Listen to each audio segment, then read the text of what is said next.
2025-এর বনভোজনটা আমরা একটু অন্যভাবে পালন করেছি। বীরভূমের একটি বিখ্যাত স্থান হলো গণপুরের জঙ্গল, যার মধ্যমণি হলেন পাহাড়ীনাথ বাবা। এখানকার স্থানীয় বাসিন্দাদের সঙ্গে নিয়ে আজকে আমাদের বন মহোৎসব পালন করা হয়েছিল।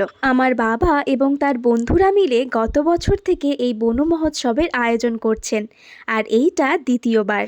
আমরা খুব আনন্দ করে আজকের দিনটা পাহাড়ীনাথ বাবার শিব মন্দিরে বন মহোৎসব পালন করেছি।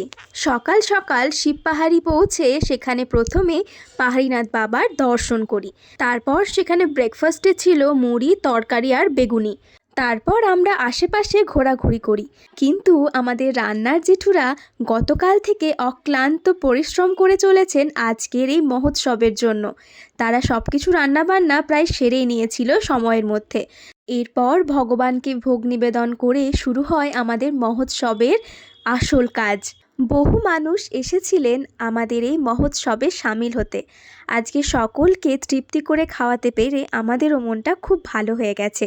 আমরা কিছুটা পরিবেশন করি, এরপরে পরিবেশনের লোকরাই বাকিটা সামলে নেয়। এরপর ভগবানের প্রসাদ পাওয়ার সৌভাগ্য আমারও হয়। সন্ধে হওয়ার বেশ কিছুক্ষণ আগে আমরা সেখান থেকে বেরিয়ে আসি, কিন্তু বাবা এবং বাবার বন্ধুরা থেকে যায়।